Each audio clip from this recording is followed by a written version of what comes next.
Apa sih emang?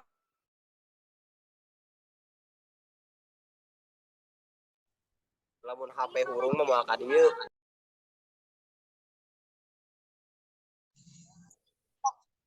Zi, bisa nggak di-record? Udah.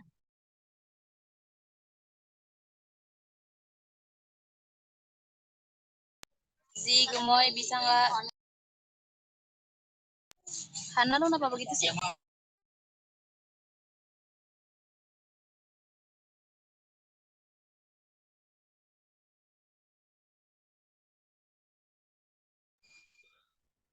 Siapa ya? Sama ibu.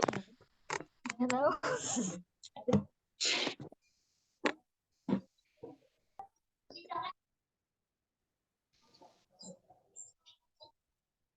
Bisa, No, bisa. Makasih ya, makasih banyak. Iya, kata Zi gemoy, ribet. Lope.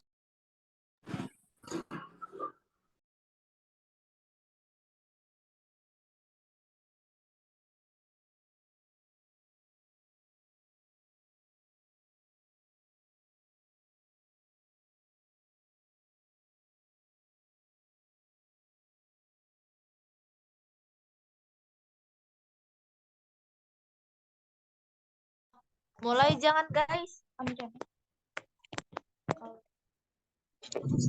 Langsung mulai aja.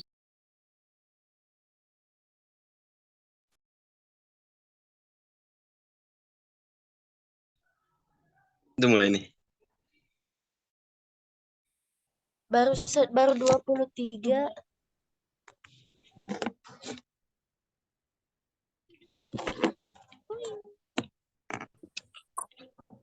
Mulai aja ya. Iya, Fitrah mulai aja. Bismillahirrahmanirrahim. Assalamualaikum warahmatullahi wabarakatuh. Waalaikumsalam warahmatullahi wabarakatuh. Amin. Wassalamualaikum warahmatullahi wabarakatuh. Sayyidina Maulana Muhammad wa ala alihi washabihi ajmain. Amin. Jadi pada kesempatan kali ini kita dari kelompok 4 kan ya? 4 akan mempresentasikan maaf teman-teman, dari kelompok 4 akan mempresentasikan, kelompok 3 akan mempresentasikan hasil diskusi kelompok kita mengenai ragam sumber belajar dan perpustakaan. Nah, kita langsung aja ke materi. Ada tentang ragam sumber belajar itu akan dipresentasikan oleh Felix.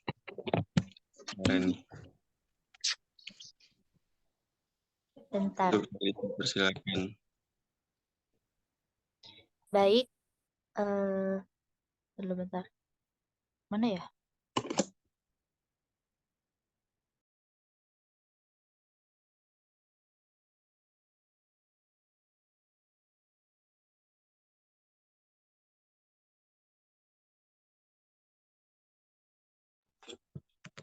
Yang pertama, apa sih sumber belajar itu? Sumber belajar adalah salah satu komponen penting dalam proses pembelajaran. Ketersediaan sumber belajar dapat mendorong peningkatan kemampuan siswa dalam memahami materi pembelajaran. Selain itu, sumber belajar adalah segala sesuatu yang dapat dimanfaatkan oleh siswa dalam proses pembelajaran, baik secara langsung maupun tidak langsung, yang bisa membantu siswa mencapai tujuan pembelajaran. Lanjut.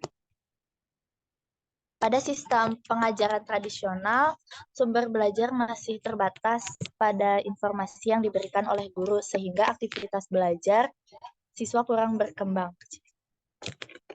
Seiring dengan kemajuan ilmu pengetahuan dan teknologi, diharapkan sumber belajar dapat semakin berkembang. Guru harus mampu memilih sumber belajar yang sesuai agar tujuan pembelajaran dapat tercapai dengan baik.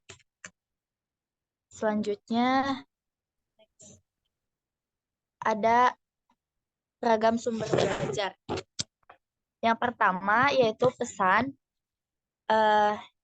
informasi yang diteruskan oleh komponen lain dalam bentuk ide, ajaran, fakta, makna, nilai, dan data.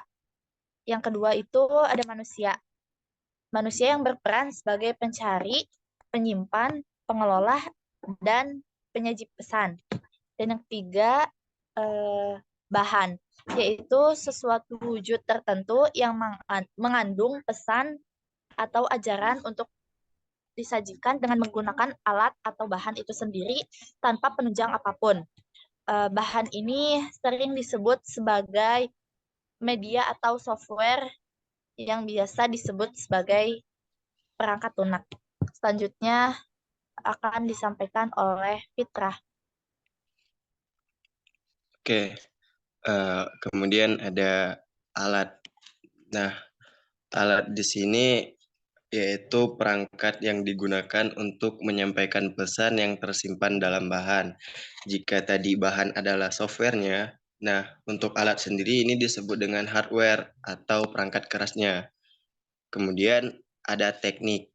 Nah, teknik dalam hal ini diartikan sebagai prosedur yang runtut atau acuan yang dipersiapkan untuk menggunakan bahan peralatan tadi, seperti orang dan lingkungan belajar yang itu terkombinasi dan terkoordinasi untuk menyampaikan materi pelajaran.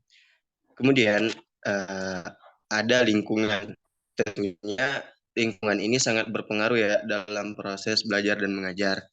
Latar atau lingkungan ini dibedakan menjadi dua macam, yaitu ada lingkungan fisik dan lingkungan non-fisik. Nah, untuk selanjutnya, slide selanjutnya ada macam-macam perpustakaan. Nah, itu macam-macam perpustakaan. Nah, untuk perpustakaan sendiri, itu secara sederhana adalah salah satu bentuk organisasi sumber belajar yang menghimpun berbagai informasi yang dapat dimanfaatkan oleh pemustakanya. Nah, pemustaka di sini misalnya guru, siswa, dan masyarakat. Nah, dalam upaya untuk mengembangkan kemampuan dan kecakapannya, perpustakaan sendiri mempunyai hakikat sebagai pusat sumber belajar dan sumber informasi bagi pemakainya. Nah, itu tadi perpustakaan. Kemudian ada macam-macam perpustakaan kan. Ada banyak sebenarnya macam-macam perpustakaan. Ada perpustakaan sekolah, perpustakaan perguruan tinggi, ada perpustakaan umum, internasional, nasional, dan perpustakaan khusus. Nah, untuk perpustakaan sekolah sendiri, perpustakaan sekolah adalah perpustakaan yang paling kita kenal karena letaknya yang berada dalam lingkungan sekolah. Jika dilihat keterkaitannya dengan proses belajar mengajar di sekolah, perpustakaan sekolah itu memberikan sumbangan yang sangat berharga dalam upaya meningkatkan aktivitas siswa serta meningkatkan kualitas pendidikan dan pengajaran. Nah, kemudian ada perpustakaan perguruan tinggi. Perpustakaan perguruan tinggi ini terdapat perbedaan dengan perpustakaan sekolah, yaitu terletak pada pemberian jasa dan bentuk informasinya. Jika pada perpustakaan sekolah, pustakawan atau pengunjung perpustakaan adalah jembatan informasi antara guru dan murid. Nah, sedangkan di perpustakaan perguruan tinggi, dosen dan mahasiswa itu memiliki peran yang sama, yakni sebagai pencari informasi. Itu yang membedakan antara perpustakaan sekolah dan perpustakaan perguruan tinggi. Kemudian ada perpustakaan umum. Perpustakaan umum adalah perpustakaan yang diselenggarakan oleh dana umum dengan tujuan melayani masyarakat umum. Siapapun dapat mengunjungi perpustakaan ini tanpa memandang ras, agama, jenis kelamin, dan lain-lain. Nah, untuk di Kota Bogor sendiri ada banyak ya perpustakaan umum. Contohnya ada perpustakaan umum daerah Kabupaten Bogor dan banyak lagi perpustakaan umum yang ada di Kabupaten Bogor sendiri. Nah, yang keempat ada perpustakaan internasional. Nah, sesuai dengan namanya, perpustakaan internasional berarti perpustakaan yang didirikan oleh dua negara atau lebih. Atau perpustakaan ini merupakan bagian dari sebuah organisasi internasional. Tugas, layanan, koleksi dari perpustakaan internasional ini berbeda-beda, tergantung dari jenis dan tujuan dari lembaga pemiliknya. Nah, contoh dari perpustakaan internasional ini ada Dag Hammarskjöld Library yang merupakan perpustakaan milik Perserikatan Bangsa-Bangsa atau PBB yang berada di New York. Kemudian yang di Indonesia sendiri ada ASEAN Secretariat Resource Center atau ARC. Dan ada lagi World Health Organization Library yang dimiliki oleh Badan Kesehatan Dunia atau WHO.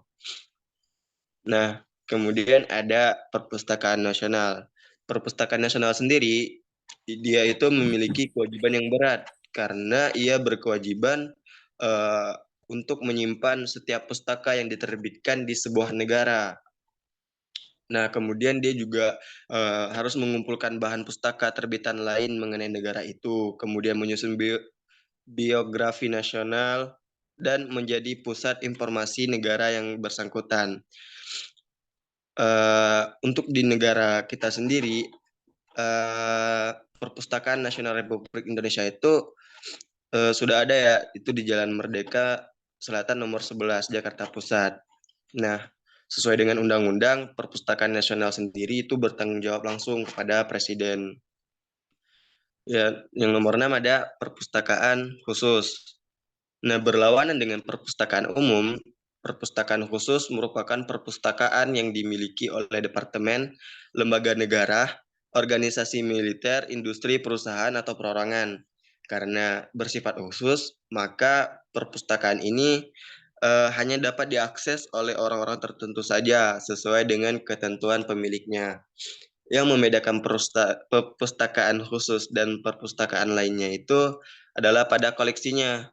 Koleksi di perpustakaan khusus ini cenderung terbatas dan hanya terfokus pada beberapa disiplin ilmu saja. Kemudian karena koleksinya berfokus pada bidang keterampilan saja, ini sangat berbeda jika dibandingkan dengan koleksi perpustakaan umum yang sangat bervariasi. Selain itu, jasa yang diberikan oleh perpustakaan khusus pun terbatas karena dia cuman bisa dapat diakses oleh orang-orang tertentu saja.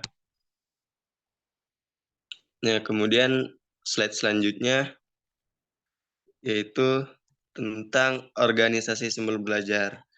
Nah, organisasi sumber belajar merupakan subunit kerja yang berada di bawah Departemen Pendidikan yang bertugas membantu terselenggaranya kegiatan pembelajaran dan menyediakan pelayanan media pembelajaran yang diharapkan bisa atau mampu meningkatkan efektivitas dan efisiensi proses belajar mengajar. Nah, oleh karena itu dibentuklah pusat sumber belajar yang memungkinkan pula oleh pertumbuhan berikutnya yang berupa pengakuan akan semakin dibutuhkannya pelayanan dan kegiatan belajar non-tradisional yang membutuhkan ruangan belajar tertentu sesuai dengan kebutuhan, misalnya belajar mandiri dengan modul atau simulasi dan permainan dan sebagainya. Nah, untuk selanjutnya presentasi akan dilanjutkan oleh Aida.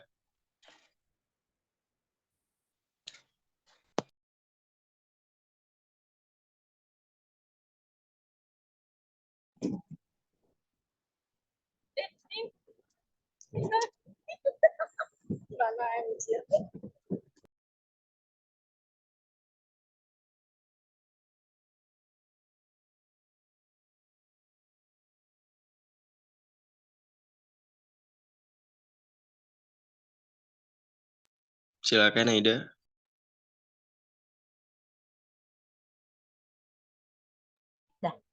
Selanjutnya yaitu jenis sumber organisasi. Yang pertama, perpustakaan. Pada hakikatnya, perpustakaan Perguruan tinggi adalah suatu unit kerja yang merupakan bagian integral dari suatu lembaga induknya yang bersama-sama dengan unit lainnya, tetapi dalam peranan yang berbeda, bertugas membantu perguruan tinggi yang bersangkutan dalam melaksanakan tridharmanya. Yang kedua, laboratorium. Dalam Kamus Umum Bahasa Indonesia mengatakan bahwa laboratorium adalah tempat untuk mengadakan percobaan, penyelidikan, dan sebagainya. Segala sesuatu yang berhubungan dengan ilmu fisika, kimia, dan sebagainya. Sedang laboran adalah orang ahli kimia dan sebagainya yang bekerja di laboratorium.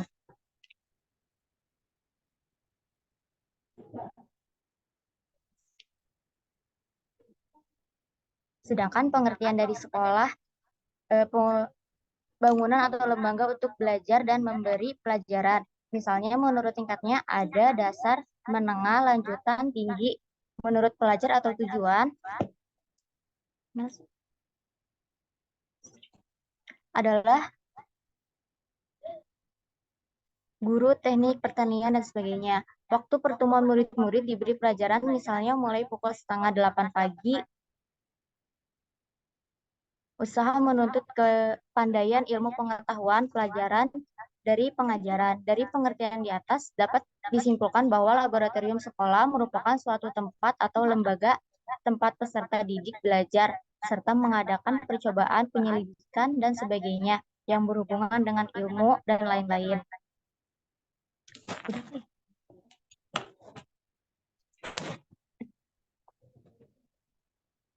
Saya kembalikan lagi kepada moderator.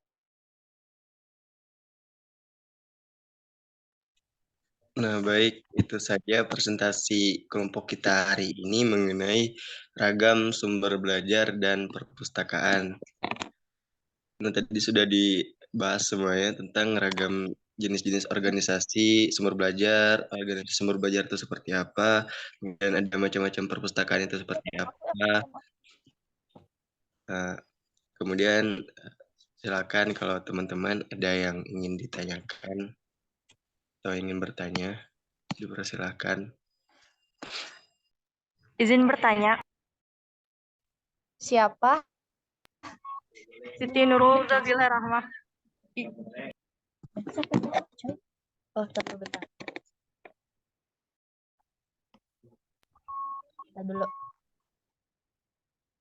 Tadi dulu bentar.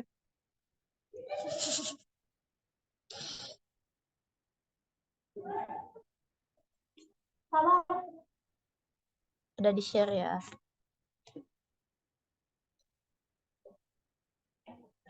Sok, siapa yang mau nanya? Silakan, Nurul. Kan disebutkan ya, Apa? ragam sumber belajar. Nah, apa sih contoh dari masing-masing sumber belajar itu? Dari ragam sumber belajar itu? Contohnya apa? Contoh dari ragam sumber belajar. Iya, Semuanya. iya. Pertanyaannya ditampung dulu ya. Oke. Aida, kalau emang udah jawabannya udah tahu, boleh langsung aja biar Nanti jangan. aja tampung dulu, we. Oh, Ada lagi yang mau bertanya? Ada lagi yang mau bertanya nggak? Izin bertanya, Siapa ini teh? Nur Widianti. Oh, Widi. Apa Widi? Sok. Pertanyaannya, bagaimana cara efektif memilih sumber belajar yang benar dalam mendukung pembelajaran? Sumber. Apa ulang-ulang? Bagaimana cara efektif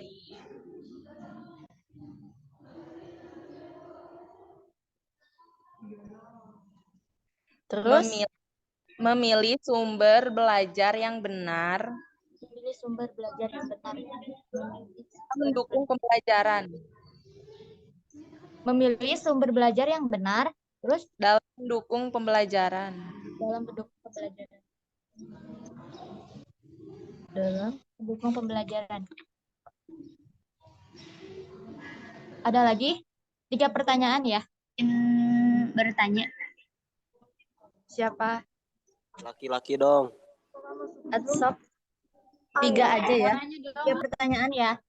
Pertanyaannya di poin kan tadi ada poin lingkungan. Bagaimana memanfaatkan lingkungan Bagaimana apa sih? memanfaatkan lingkungan? Lupa. Bagaimana memanfaatkan lingkungan sebagai sumber belajar? Oh, bagaimana memanfaatkan lingkungan sebagai sumber belajar?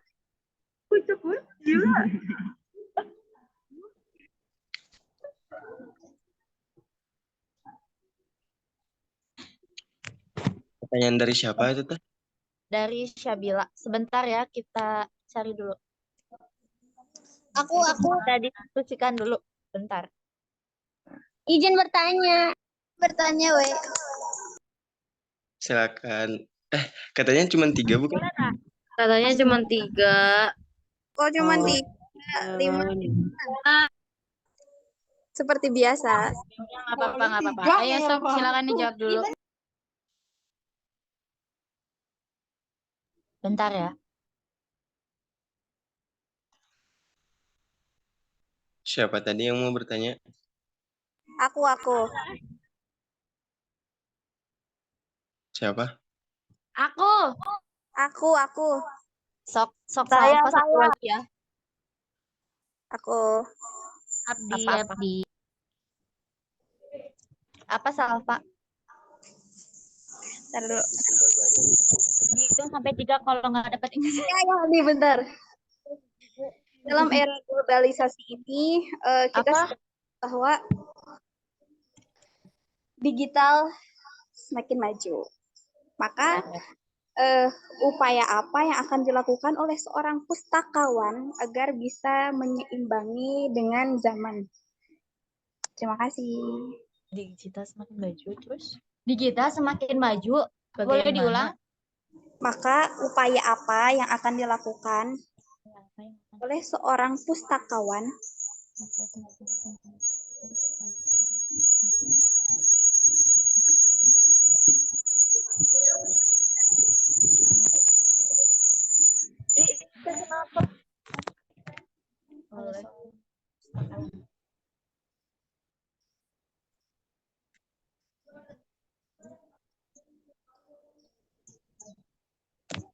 Lalu.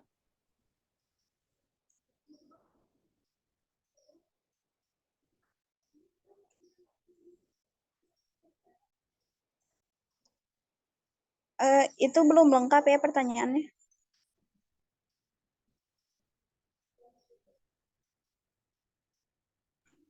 Ya, apa lagi?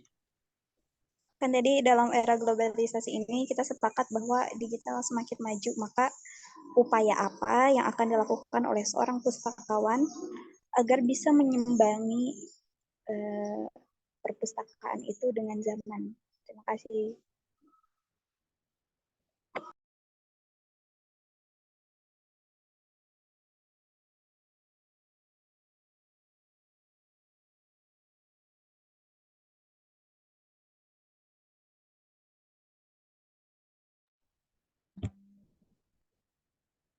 Baik.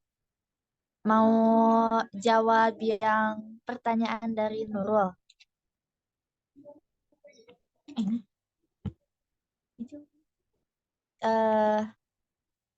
Tadi pertanyaannya contoh dari ragam sumber belajar ya. Contohnya itu kan ragam sumber belajar tuh ada 6.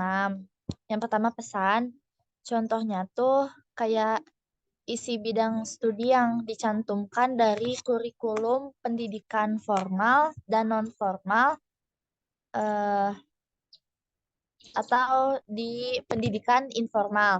Kalau manusia itu contohnya tuh kayak guru, dosen, tutor, siswa, pemain, pembicara, atau penatar. Kalau bahan itu contohnya tuh kayak film, kan itu juga bisa ya buat sumber belajar. Video juga sekarang banyak dipakai buat sumber belajar. Kalau dari alatnya itu kayak monitor televisi, proyektor film, terus kaset juga bisa, komputer, pokoknya monitor-monitor gitu.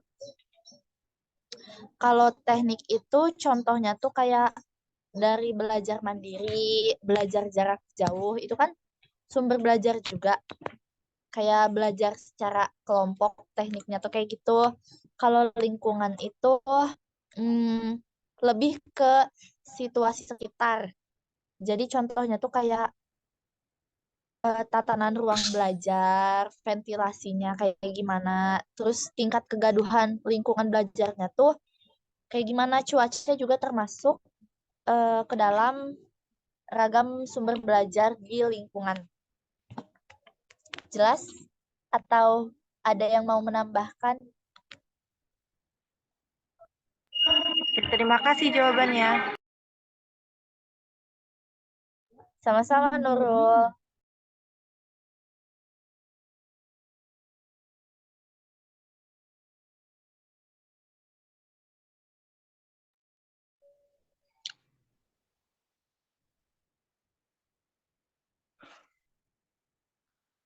Tinggal 3 lagi ya pertanyaannya.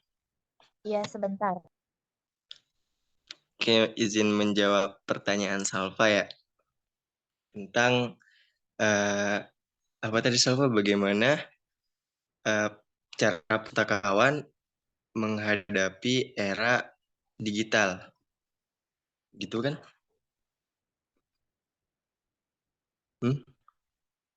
Salva, itu bukan pertanyaannya? Iya, iya gitu. Nah, jadi gini ya, untuk menghadapi era digital, yang pastinya yang akan kita hadapi yaitu era digital society 5.0, yaitu era globalisasi 5.0. Nah, tentunya di situ akan ada perubahan paradigma pembelajaran, yang perubahan tersebut akan membuat kita mencari suatu informasi itu menggunakan teknologi. Nah, tentunya yang menurut saya yang akan dilakukan oleh pustakawan dalam mengikuti zaman seperti itu, tentunya dia akan mencari atau menghimpun informasi itu disajikan ke teknologi agar orang-orang ataupun masyarakat pada era digital tersebut tidak perlu lagi ke perpustakaan untuk mencari buku atau mencari informasi di buku. Jadi bisa diakses menggunakan teknologi saja. Mungkin seperti itu jawabannya. Contohnya bagaimana? Contohnya mungkin saja dia bisa menggunakan aplikasi yang dimana aplikasi itu bisa dijadikan aplikasi perpustakaan agar orang tidak perlu lagi mencari buku itu langsung ke perpustakaannya. Jadi bisa melalui aplikasi tersebut. Tapi ini menurut pendapat saya sendiri ya. Seperti itu.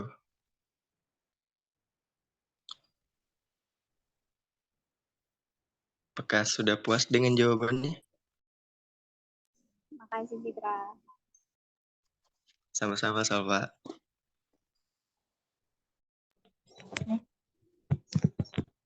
Jawabannya kamu aja.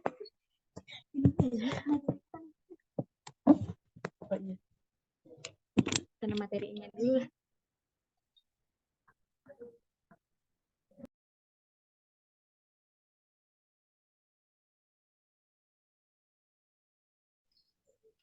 Selanjutnya,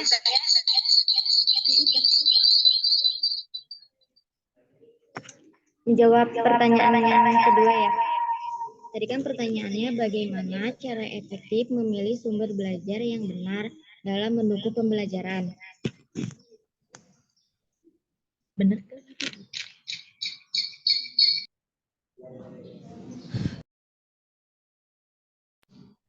Iya, pertanyaannya itu.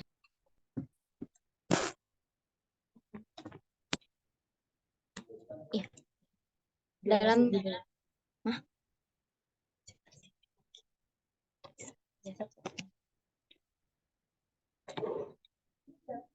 dalam memilih sumber belajar harus memperhatikan kriteria kayak semisal ekonomi itu tidak harus terpatok ekonomis tidak harus terpatok pada harga yang mahal atau kayak yang kedua praktis tidak memerlukan pengelolaan yang rumit, sulit dan langka. Yang ketiga mudah dekat dan tersedia di sekitar lingkungan kita. Yang keempat itu fleksibel, dapat dimanfaatkan untuk berbagai tujuan instruksional. Dan yang kelima, sesuai dengan tujuan, mendukung proses dan pencapaian tujuan belajar, dapat membagikan motivasi dan minat belajar siswa. Dari beberapa kriteria sumber belajar di atas bisa buat supaya mengefektifkan sumber belajar agar siswa benar dan semangat belajarnya. Jadi untuk pencapaian tujuan belajarnya itu tercapai gitu. Silakan kalau ada yang mau menambahkan.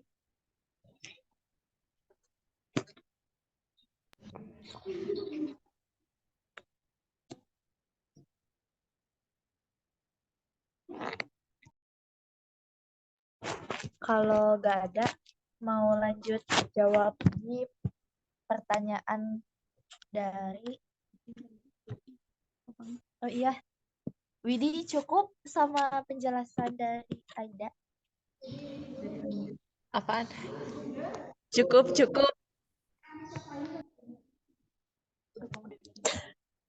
Baik, saya akan menjawab. Asik. Jawab dari Syabila.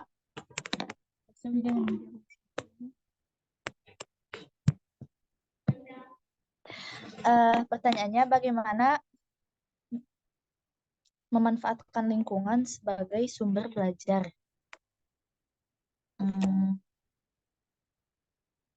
Lingkungan merupakan salah satu sumber belajar yang amat penting dan memiliki nilai-nilai yang berharga dalam rangka proses pembelajaran siswa. Lingkungan juga bisa memperkaya bahan dan kegiatan belajar. Lingkungan yang dapat dimanfaatkan sebagai sumber belajar, contohnya tuh kayak lingkungan sosial, lingkungan fisik, kayak lingkungan alam. Terus lingkungan sosial juga dapat untuk memperdalam ilmu-ilmu sosial dan kemanusiaan. Sedangkan lingkungan alam itu dapat digunakan untuk mempelajari tentang gejala-gejala alam. Menumbuhkan kesadaran peserta didik akan cinta alam dan partisipasi dalam memelihara dan melestarikan alam. Pemanfaatan lingkungan juga dapat ditempuh dengan cara melakukan kegiatan yang membawa peserta didik ke lingkungan seperti karya wisata, terus kemah, camping, terus praktek lapangan, dan yang lainnya. Karena belakangan ini juga banyak berkembang kegiatan pembelajaran yang biasa disebut dengan outbound, yang pada dasarnya merupakan proses pembelajaran dengan menggunakan alam terbuka.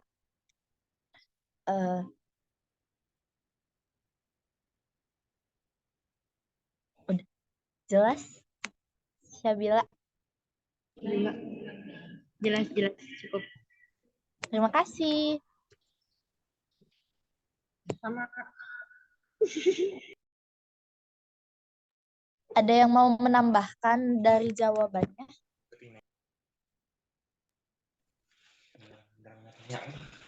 Cukup. Ya udah, kembali ke moderator. Sebelum diakhiri ini Zoom-nya kali ini, kalau ada teman-teman lagi yang ingin bertanya dipersilakan.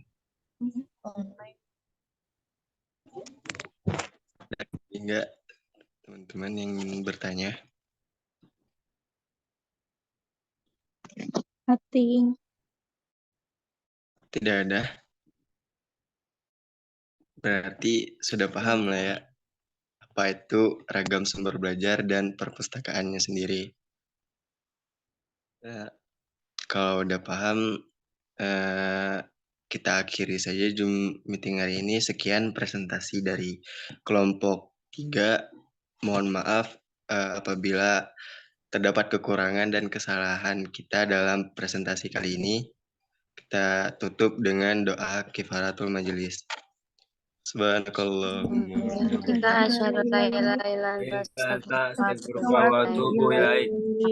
Assalamualaikum warahmatullahi wabarakatuh. Waalaikumsalam warahmatullahi wabarakatuh.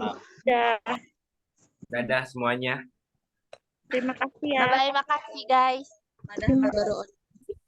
Dadah semuanya. Sehat selalu. Sumpah rambut aku kelihatan banget.